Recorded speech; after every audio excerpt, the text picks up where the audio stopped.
A lot of people think writing melodies is something you're either born with or not. But it's a skill you can develop just like playing guitar. Today I want to share 4 ways to level up your melody writing chops. My best tip number 4 is counterintuitive but insanely powerful if you apply it. So stick around until the end for that one. Okay, so there's no one way to write a song. Whenever anyone gives their creative advice, they're telling you a way they've developed for doing something creative. So take and pick the things that work for you. But I have been a songwriter for over half my life, and I've developed different processes for the different creative things that I do, and I have a process for writing songs that works really well for me. And I want to share some of those ideas with you today. I'd encourage you to grab a piece of paper and write these 4 ideas down, then just pick one and try to apply it on your next songwriting session. All right, tip number 1, repetition is your friend.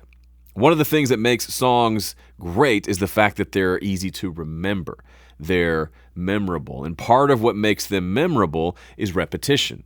Not just repeating the chorus multiple times, that is repetition, but repeating smaller melodic phrases over and over, even in the same section of the song, for example, in the verse. Let's take a look at a couple examples. Here's some excerpts from 3 very different songs. The first, I heard there was a secret chord that David played and it pleased the Lord, but you don't really care for music, do you? So this first 2 phrases, they're the exact same melody repeated over and over. You end up hearing that melody, this melody right here, over and over throughout the song all the way to the end, and it helps you to remember it. There's more repetition in that song, but that's one of the ones that sticks out for me. How about this? We're gonna break out the hats and hooters. We're gonna rev up the motor scooters. Sleep on the bench and make it. Lay down the law and break it. It's the same exact melody 4 times in one verse. And here's a classic. Eleanor Rigby picks up the rice in the church where a wedding has been. Lives in a dream. Then what? Do we change the melody and be like, waits at the window wearing the fake? No, it's an amazing melody, super catchy, so we just copy and paste it to the next 3 lines. We don't have to reinvent the wheel. We invented a nice wheel here. Let's just repeat it, because humans are craving. Once they hear something they like, we want to hear it again. So, waits at the window, wearing the face that she keeps in a jar by the door. Who is it for?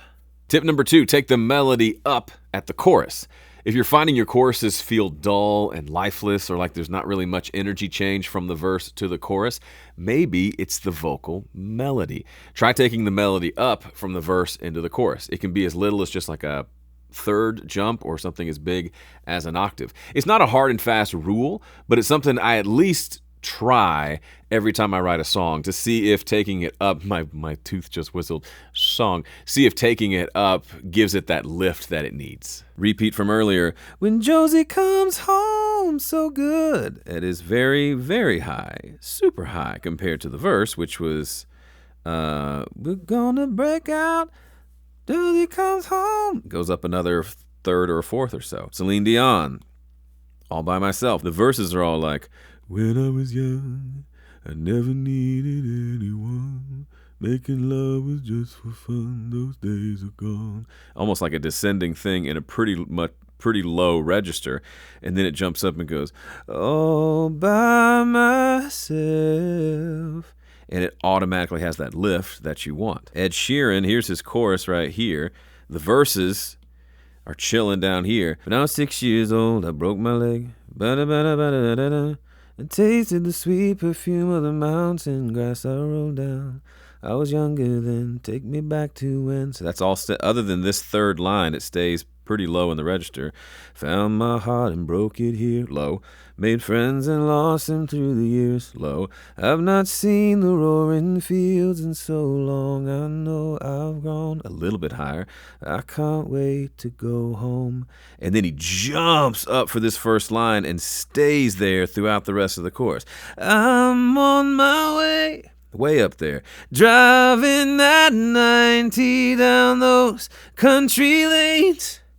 Singing to Tiny Dancer, and I miss the way you make me feel It's real, and we watch the sunset over the castle on the hill. So, big jump there, and it makes the whole chorus when you've got these cool verses that have a cool melody and still sound good, and then it goes poochoing for the chorus. Man, the thing lifts itself without changing anything else to the song.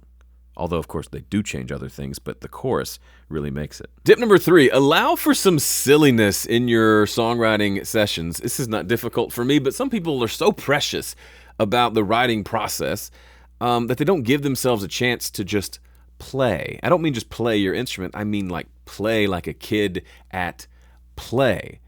When you are trying to come up with melodies, if you're super strict with yourself, you might not allow anything to come out of your mouth except something amazing. And sometimes you limit yourself so much that you're stuck with kind of boring stuff. So for me, the way I like to do it, I like to sing a whole lot of nonsense to help me find the right melody. I saw this video recently on Personas' channel. It's Josh Cumbie working with Studio One version 7, creating a song. It's a really cool video. But at one point, he does this. You can make an open us and new lady. Come on, cause you can break an open something on and build that belly.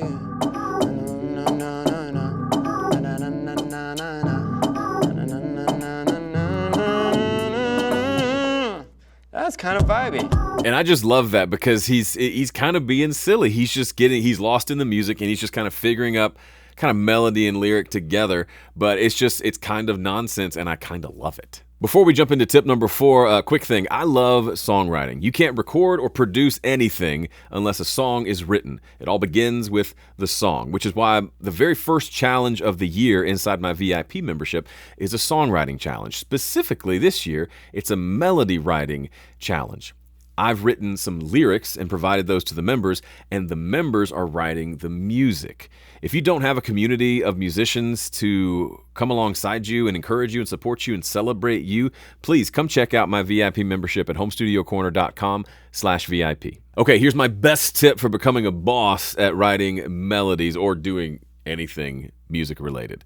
You ready? Grab a pencil. Grab a tiny little pencil and write this down. Here it is.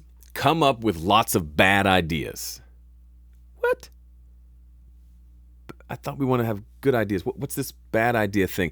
You want to give yourself permission to write without judgment. You want to give yourself permission to even write a bad song on the journey to writing a great song. There's this principle in the world. It's called the 80-20 principle. And there are lots of ways to interpret it. For example, 20% of the courses I sell account for 80% of the money that I make from selling courses. It's that kind of thing. But it also means if I write 100 songs, 20 of them will be exponentially better than the other 80. It's just this weird distribution of value that you can see all around you when you start looking at it. So for you and me, that means if I want to write one great melody, I can't just sit down and write one melody. I suppose there's like a 1% chance that would be a great melody, but more often than not, I need to write a chunk of melodies and then I can be selective and choose the best one. So when you sit down to write a song, you can apply this principle. No, you don't have to write 100 melodies every time you sit down to write a song, but more than one would be great. More than, say, 5 or so would be even better. Give yourself the luxury of choice. If you've got one melody that you really dig, record it on your phone so you don't forget it, and then try a couple other options. So then you can say, no, I really do like this one the best. And now you know you're moving in the right direction versus what a lot of people do. I wrote something, therefore I must use it. That's incorrect. Just because you wrote something doesn't mean it needs to move forward. You want to write 20 somethings so that then you can pick the best 4 or 5 to move forward with.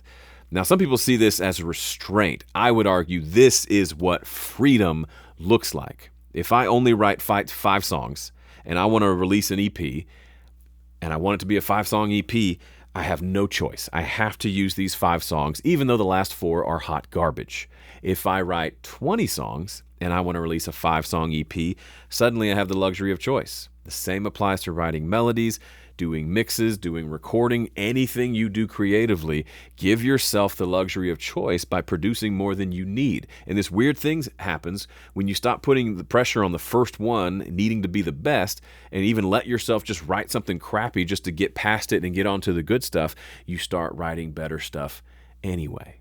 Isn't that interesting? All right, that wraps up our time together. If you haven't seen this video about a cool songwriting hack from the 1800s, I'd definitely check that one out next. Thanks for watching. See ya.